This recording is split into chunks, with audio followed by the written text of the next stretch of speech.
Hey everybody, welcome back. This is Angela from We Are Family Homeschoolers, and today's video is about the curriculum I'm using for my 7th grade daughter who is combined type ADHD with learning impairments in reading, writing, spelling, and math. So I'm going to break everything down for you and explain how it works for her and the adaptations we're making to help her gain some independence and success this year. So here we go.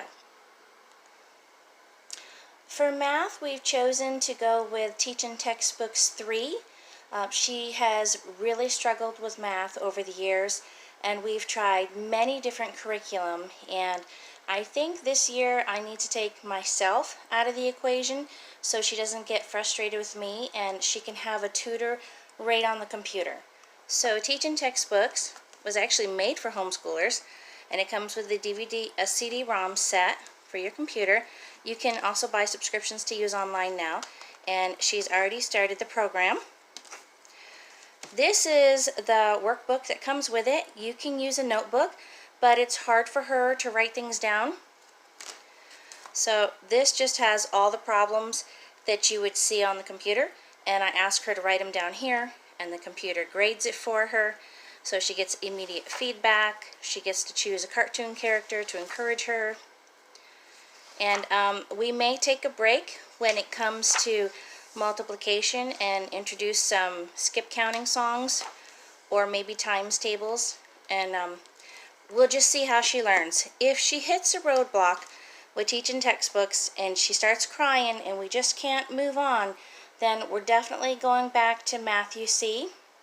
And I know she hates that curriculum, but it really is such a gentle mastery approach that I think it would work best for her learning style. For language arts, we're going to go back to learning language arts through literature, the yellow book. We did start a few lessons last year, and we took a break and did some curriculum that focused on dyslexia. And I'm not sure if it was effective at all, but she's ready to come back to LLATL. So I did make a video about this particular book, and I will link it in the description box below so you can get a more proper review. But at the end of every week, it does have review activities here, so you can see what they're learning or what they're struggling with and what they might need to review some more. Every week starts off with a passage that they'll read, and the idea is to take it from dictation. So you would cover it up, you would read it to them, they would write it out. Whatever words they get wrong become their spelling words, but this particular child can not spell, and so doing dictation would be extremely aggravating for her. So I just allow her to copy it down. They do have phonetic spelling words down here, which I always let her work with, but I may add on a separate spelling program just because that is one of her struggles. So here she's putting her spelling words into boxes, and there's some grammar rules, and she'll practice those. And then here, read the following phrases to your teacher, point out adjectives, practice your spelling words. And that was actually, oh, I'm sorry, that was day 2. So what you just saw was 2 lessons. These lessons are short and sweet, 15-20 minutes, and that's it. So here's day 3. Working with some phonics, practice your spelling words. End of that. They have some enrichment here, which I don't enforce, but if she can do the enrichment, I let her do it because it encourages deeper thinking. So here's day 4. Write the correct word in the blank, and the words that she'll be using come from her literature passage. Whatever grammar she's learning for the week, so this particular week it's adjectives, she'll go back to her literature passage and she'll find those words. Okay, crossword puzzle, spelling test, pre-test, more enrichment. Okay, so here she's supposed to look up some words in the dictionary, which I will help her with. We'll talk about the meanings, and then she's supposed to write the words in their meanings as you understand them. I'm going to let her try, but if she struggles, I will scribe for her. Here is spelling test, more enrichment.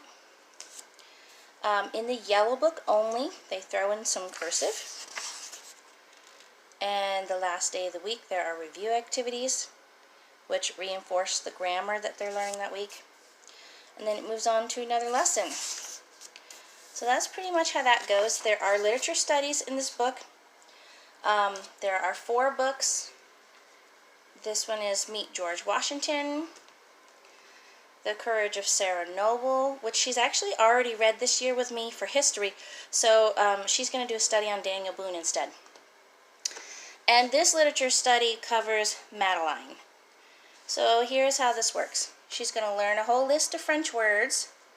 And we can read Madeline, or we can read this story here about a French girl. And we could do both if we wanted to. On day 2, we're going to answer all kinds of questions about both of the stories. Then there's going to be some map work. There's going to be look some things up on the internet. Find the Eiffel Tower and some geography stuff. So it's really a lot more than just reading the book. There's a lot of critical thinking involved here. Some word searches for fun, working on your French words, translating your French words. So that's pretty much how it goes. There's 4 book studies, like I said. I have another video which goes a little more in depth. And we'll move on to the next subject. Right now, my daughter is using Nessie.com for spelling. And it is developed for dyslexic readers. She doesn't love it.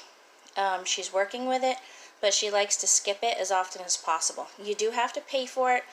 If you subscribe on Black Friday, you can get it for $50 for a year instead of $100.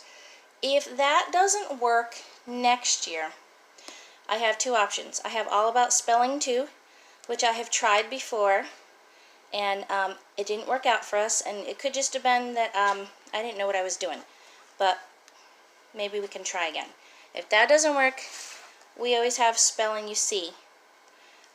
She did the first part of this program already, and she couldn't do the dictation because she can't spell. And so I thought, oh, the program doesn't work. And then I realized I was teaching it wrong, and there are ways to make it work for kids that have struggles. So if you are not familiar with Spelling You See, you read the rhyme many times. You find your vowel chunks, you find your bossy R chunks, you color them in according to the colors of the boxes. You practice writing them down. You're going to write the same rhyme all week long. You're going to color in your vowel chunks and your bossy R chunks, whatever it has you're looking for. So every day of the week is the same thing. Then when you get to the end of the week, draw a picture of the rhyme or write your own story.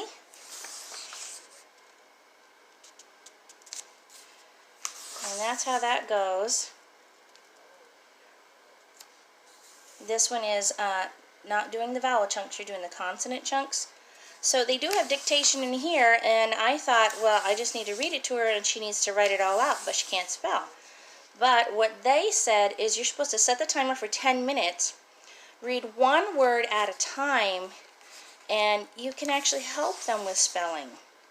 I didn't know that. So maybe if Nessie doesn't work for her anymore, we'll give this a try because she really loves nursery rhymes. And the next set up from level B actually starts including history and animal facts and pretty cool things like that. So that's what we have for language arts. Okay, I also wanted her to be a little more independent for Bible this year. So I found these 101 questions about the Bible and Christianity. They're like little magazines. Some of them are really expensive and hard to find, so I have volume 2 and 4. But they're graphic novel style. Some of the pictures are pretty intense. And then it'll have a list of questions in the front, and this is what she can read about herself and talk to me about later. So maybe I'll assign this like 1 day a week. She'll just read a few pages, cover 1 question. I think this stuff is scary. I wouldn't read it, but I don't know. She's into this stuff. So these are the questions in this one. How do we know God exists? Are there such things as ghosts? What does the Bible say about cavemen? I got these from christianbook.com. Okay, and I have another Funschooling journal called 100 Easy Bible Verses. So this is how this one works. It does have some spelling practice in there. And then you're going to say your verse 3 times and practice writing it. Write your 3 favorite words from the verse. Draw a little picture of the verse. Copy the verse. I do about 2 pages a day in this that she can do on her own, unless I am leading a Bible study. If there's something particular I want them to learn, I'll call them all together for Family Bible. But I wanted her to have something to do on her own, to be a little more independent.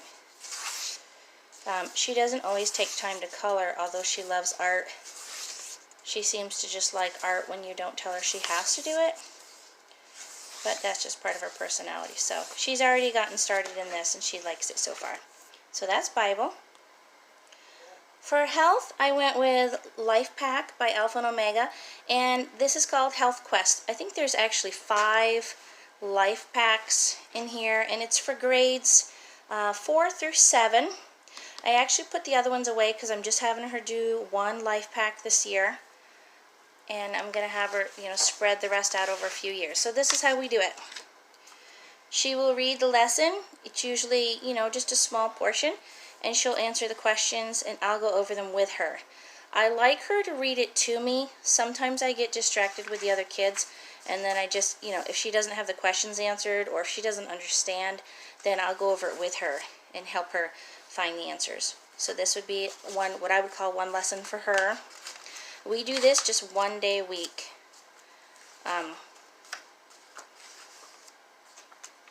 So this self-test would drive her nuts, so she'd probably just do 1 page one day and the other page the next day. So that's what she's doing for health. I'm not using the Abeka books on her because she needs something she can write in and scribble on, and the Abeka books are not for writing in, and they're actually really huge. There's a lot of reading, and this seems to be straight to the point. So that's easier for her.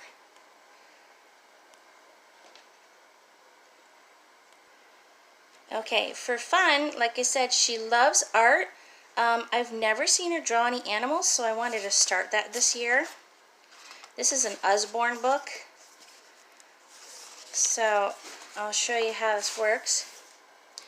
So they're talking about seeing shapes and the things you want to draw. And they're going to break it down step by step. Talking about light and dark, fur and wrinkles, patterns, step by step how to draw the polar bear, how to color it in, orangutans, mixing your colors, things like that. Okay, I do have another fun school journal for her called Homeschooling Creative Girls. She did start this year, and it's supposed to be an independent course, but because she has such a struggle with reading and writing, she wasn't doing much of anything, even if she could read something, because she can read at a 3rd grade level, or she would watch a video on YouTube. She wasn't able to write out what she was learning, so we took a break. But I'll give you a glimpse inside this.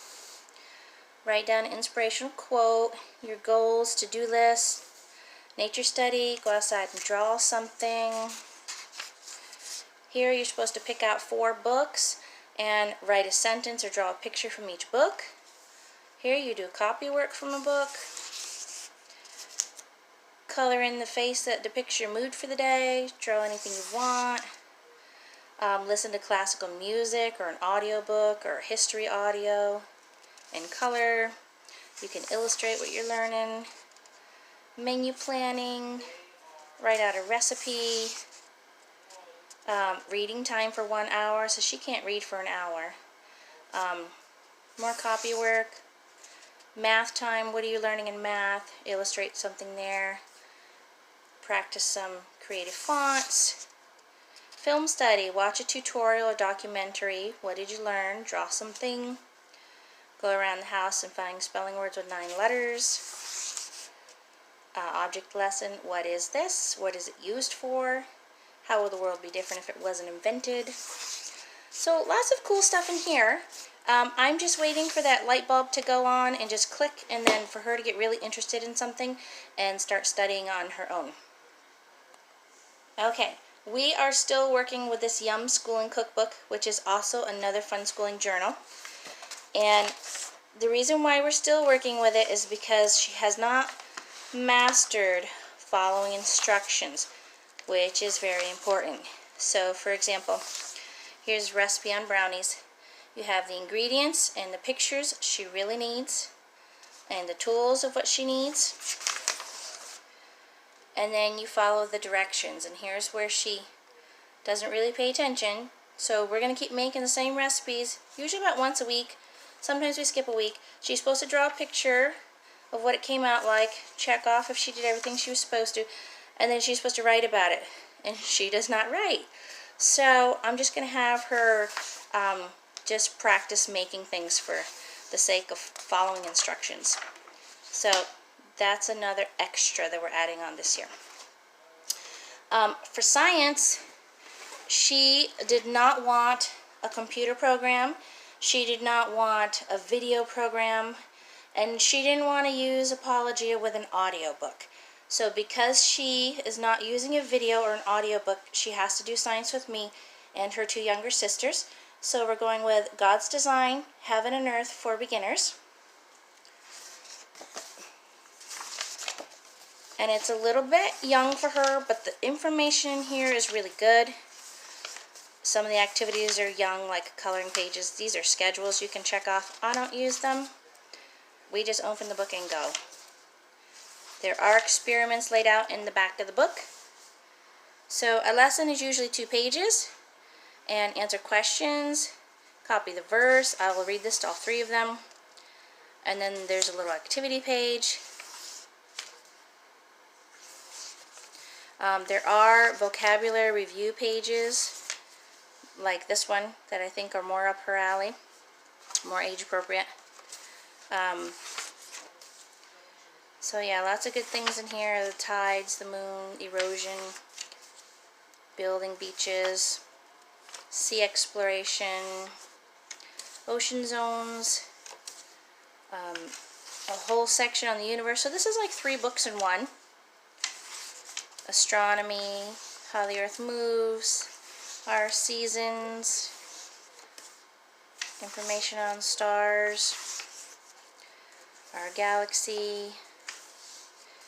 There are, like I said, there are experiments in the back of the book. These are the pages that she'll probably use more, the vocabulary reviews. I won't make her do the coloring pages if she doesn't want to. But the experiments are in the back of the book that you can do if you want to. There's also answers in the back of the book. And so I'll probably go through here and tag any units that I want to do an experiment on. And we'll go from there. Okay, I wanted to walk you through her reading books real quick. This one is not specific for reading disabilities, but it is action-packed. Crocodile Attack, Extreme Adventures. This is from Usborne. I think there's also a kidnapping in here.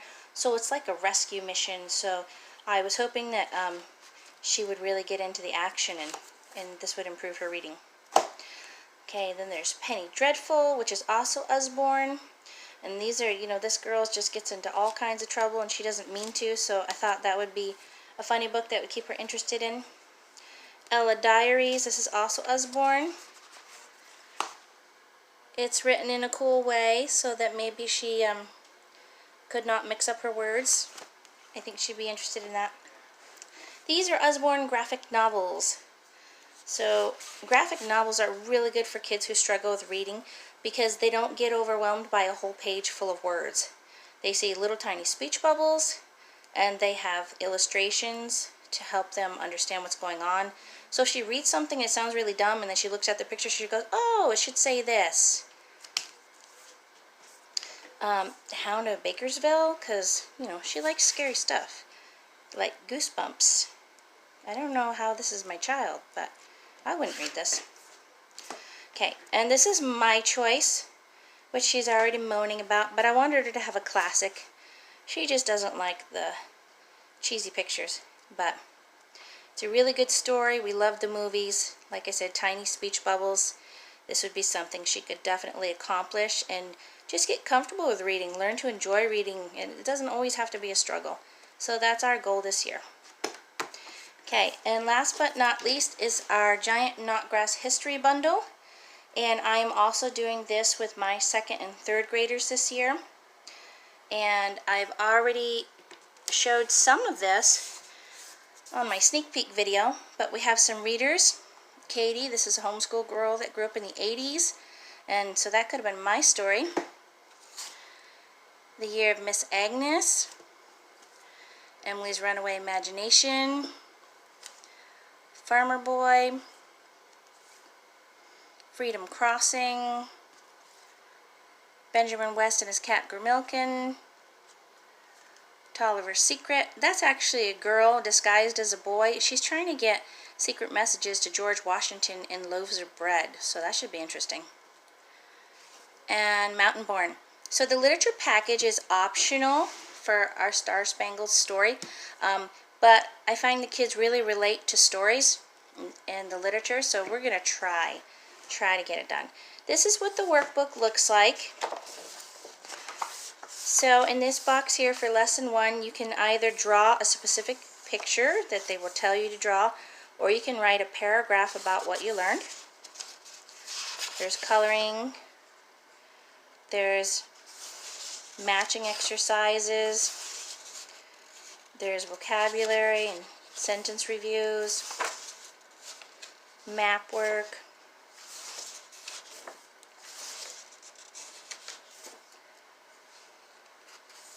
identifying the famous characters, who did what. So that's how that works. There is an answer key that also has all the questions for the literature. There's the Star Spangled Rhymes and Rhythms. This comes with music, which is actually a download. So they send you the download link. And they'll tell you in the book when you need to learn each song, depending on the time of history that you're studying. So that's nice. There's also some dances in this book that they'll teach you. I love this timeline. I've never seen one like it. The kids don't have to fill it out. It's fully illustrated. So the book will tell us when we need to go through and read a page. Kind of give them a visual idea of how time happens and which events happened when. So that's really neat. And our Star Spangled Story has 2 textbooks, part 1 and part 2. And they're very lovely, full of pictures. There's a letter to the student, directions on how to use it, what's included. Basically they tell you this is a suggestion on how to use it, but you make it your own. So a mom with 2 kids is going to be able to get more done than a mom with 7 kids. And I'm getting ready to have my 8th baby, so I don't know what we'll get done. This might take us 2 years, but we will just go at our own pace. So here's lesson 1. About 6 pages. And then here we have lesson activities. So if you need to use your rhymes and rhythms or your workbook, if you need to read a chapter in your literature, some questions about the chapter and what did you learn, if you need any hands-on ideas, either art projects or building with Legos or blocks projects. Lesson 2. This is just one of those subjects you just sit on the couch and cuddle. Lesson 3.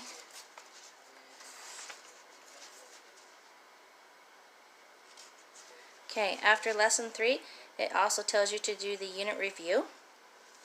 So those are the pages that would be good for my 7th grader. The ones with the vocabulary and filling in the sentences and such. And then there's a project. So this one is making pottery. So I guess looks like there are 3 lessons a week. And then there's, you know, like a little quiz or review. And there's a project. Sometimes it's cooking, sometimes it's arts and crafts.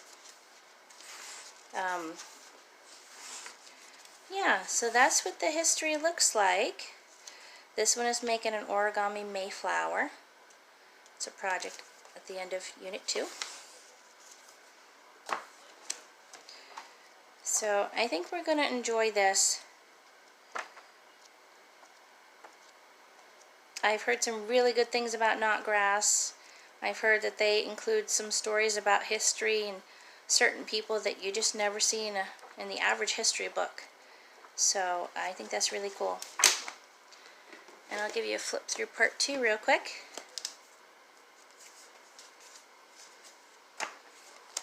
So this goes all the way up to, what time is that? King George II? Wait, I thought it went up to Donald Trump. Oh no, I'm sorry, that's Adam to us. But yeah, so it takes you through all the wars. Let's see what it exactly is in this one. Okay, so coal camps, Franklin Roosevelt,